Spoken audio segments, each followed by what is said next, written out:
ఈరోజు పురపాలక శాఖ మంత్రి నారాయణ చిలకలూరుపేట టిట్కో ఇళ్లను పరిశీలించడానికి వచ్చారు. టిట్కో ఇళ్లలో నివాసం ఉంటున్న లబ్ధిదారులను నారాయణ ప్రత్యేకంగా మాట్లాడి అక్కడ స్థితిగతులను తెలుసుకోవడం జరిగింది. అనంతరం మీడియా సమావేశంలో మాట్లాడుతూ టిట్కో ఇళ్ల విషయంలో ప్రభుత్వం కీలక నిర్ణయం తీసుకుందని, సకల వసతులు టిట్కో ఇళ్లు పూర్తి చేస్తామని, వాటిలో నిజమైన లబ్ధిదారులకు మాత్రమే హక్కు పత్రాలను జారీ చేస్తామని మీడియా సమావేశంలో తెలియజేశారు.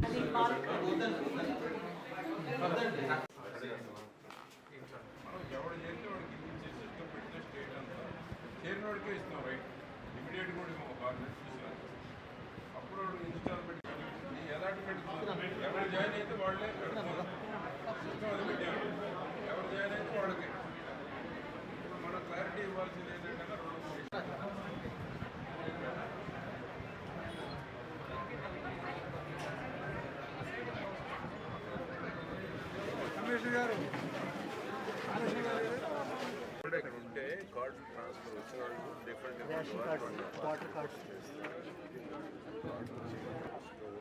ఈ సచివాలయం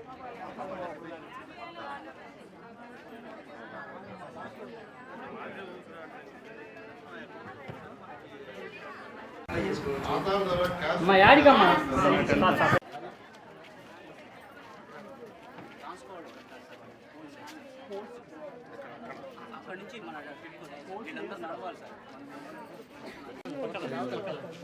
ఉంటున్నారు. అందరికి ఒక పండుగ దినం వరాలు ప్రకటించారు. ఏదైతే వాళ్ళు ఇంకా కోరుకుంటున్నారు, మాకు హాస్పిటల్ కావాలి, స్కూల్ కావాలి, కమ్యూనిటీ హాల్ కావాలి, ఇక్కడే ఈ యొక్క సచివాలయం కావాలి, ఏదైతే ఇంకా లేనటువంటి సౌకర్యాలు ఉన్నాయో ఆ సౌకర్యాలన్నీ ఈరోజు చిలకలూరుపేటకు మన నారాయణ గారు మినిస్టర్ గారు రావటం అన్ని స్పాట్లోనే శాంక్షన్ చేశారు. ఇమ్మీడియట్గా ఏ లోటు లేకుండా ఇక్కడ నివాసం ఉండేటువంటి వాళ్ళకి అన్ని రకాల సౌకర్యాలని ఈరోజు ప్రకటించారు. అన్న క్యాంటీన్ కూడా 3 ఆగస్టు 15 అన్నగారి చేతుల మీదుగా రాష్ట్ర వ్యాప్తంగా ప్రారంభిస్తున్నారు.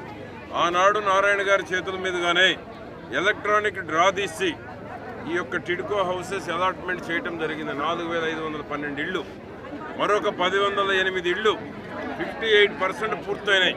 అంటే 5520 ఇళ్ళు నిరుపేదలు ఇక్కడ ఉండేటువంటి దానికి ఆనాడు నారాయణ గారి చేతుల మీదుగా దీన్ని ప్రారంభించాం. అతి తక్కువ సమయంలో నిర్మాణం చేశాం.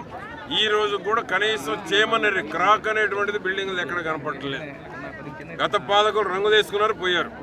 రంగులు పిచ్చి తప్ప పేదవాడి కళ నెరవేరుద్దామనేటువంటి ఆలోచన లేనటువంటి గత పాలకులు ఈరోజు మళ్ళా నారాయణ గారి చేతుల మీదుగా చంద్రబాబు గారు పరిపాలనలో పేదవాడు మళ్ళా ఇక్కడ అన్ని వస్తువులతో ఇక్కడ ఉండేటువంటి వాళ్ళు గర్వపడేటువంటి విధంగా ఒక న్యూ సిటీ డెవలప్ చేయబోతా ఉన్నాము.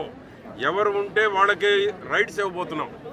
అమ్మిన వాళ్ళకి రైట్ లేదు, అద్దెకిచ్చిన వాళ్ళకి రైట్ లేదు. ఎవరైతే చేరిపోతారో వారికే రైట్ ఇవ్వబోతున్నాం. నారాయణ గారు స్పష్టంగా 300 అడుగులు తీసుకున్నటువంటి వాళ్ళకి హౌస్ ఫ్రీ అని స్పష్టంగా చెప్పారు. మిగతా వారు కూడా చెప్పారు. ఆగస్టు 15వ తేదీ ఈ రాష్ట్రంలో ముఖ్యమంత్రి గారి చేతుల మీద ఒక 100 అన్నా క్యాంటీన్స్ యాక్చువల్గా స్టార్ట్ చేస్తున్నాం. మిగిలిన 103 కూడా ఆగస్ట్ ఎండింగ్ లోపల కంప్లీట్ చేయాలని. అంటే బిల్డింగ్స్ రెడీ అయిపోతున్నాయి. ఎవరైతే యాక్చువల్గా సప్లై చేస్తారో వాళ్ళు కిచెన్స్ ఎస్టాబ్లిష్ చేసుకుంటున్నారు. కిచెన్లు ఎస్టాబ్లిష్ చేయడానికి కూడా కొంత టైం అడిగారు. అందువల్ల ఆగస్ట్ 15th 100 అన్నా క్యాంటీన్లు, మిగిలినవి ఆగస్ట్ ఎండింగ్ లోపల పూర్తి అవుతాయి. ఈ నేపథ్యంలో చిలకలూరుపేటలో నేను యాక్చువల్గా ఇన్స్పెక్షన్ చేయడం జరిగింది. పనులన్నీ పూర్తి చేశారు, చక్కగా చేశారు. ఆ అధికారులందరినీ నేను ప్రత్యేకంగా అభినందిస్తున్నాను. అదేవిధంగా చిలకలూరుపేటలో ఆ రోజు మంత్రిగా ఉన్న పుల్లారావు గారు యాక్చువల్గా మా చిలకలూరుపేటలో ఇంతమంది నిరుపేదలు ఉన్నారు, నాకు 5000 వచ్చింది, 2 కావాలంటే అవన్నీ ఆ రోజు శాంక్షన్ చేయటం, లాటరీస్ ఇవ్వటం జరిగింది. అయితే ఈ గత ప్రభుత్వం వైఎస్ఆర్సీ ప్రభుత్వం వీటిలన్నింటినీ నిర్వహణ చేసింది. అంటే అన్నీ జిగ్జాగ్ చేసింది.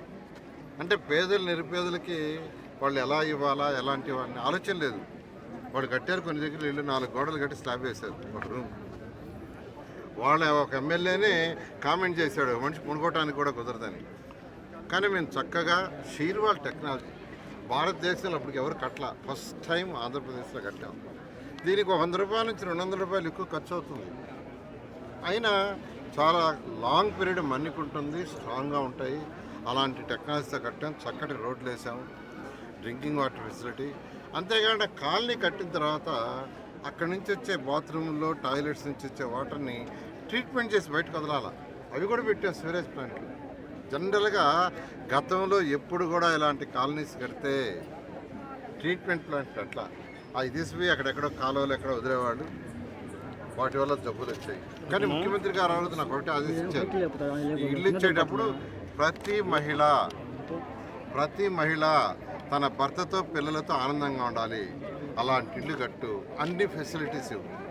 ఎక్కడ ఇల్లు కట్టినా ఒక గ్రేటెడ్ హౌసెస్ కట్టినట్టు కట్టు. అక్కడ ఖచ్చితంగా ఒక స్కూల్ ఉండాలి, ఒక హాస్పిటల్ ఉండాలి, వాళ్ళకి ఒక కమ్యూనిటీ హాల్ ఉండాలి పెళ్ళిళ్ళు ఫంక్షన్ చేసుకోవడానికి, ఇలా ఆదేశించారు.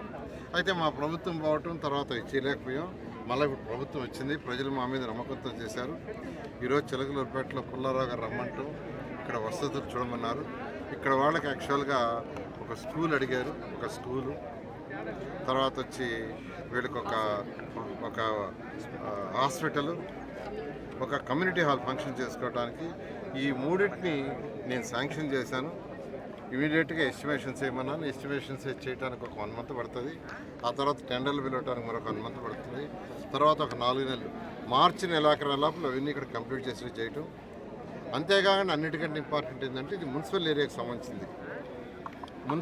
మున్సిపల్ కమిషన్కి చెప్పాను, రేపటి నుంచి లేదా ఇవాళ నుంచే ఈ ఏరియా మొత్తం మెయింటెనెన్స్, అంటే రోడ్డు చిమ్మటం కానీ, వాటర్ సప్లై చేయటం కానీ, ఎలక్ట్రిసిటీ లైట్లు మెయింటైన్ చేయటం కానీ అన్నీ కూడా కమిషనర్ గారు, చిలకలూరుపేట మున్సిపల్ కమిషనర్ గారు ఆధీనంలో పోతుంది, ఆయన చేస్తారు. దీన్ని ఒక మంచి గ్రేటెడ్ కమ్యూనిటీగా చేసి ఇక్కడ వాళ్ళకి అన్ని ఫెసిలిటీ ఇవ్వడం జరుగుతుంది.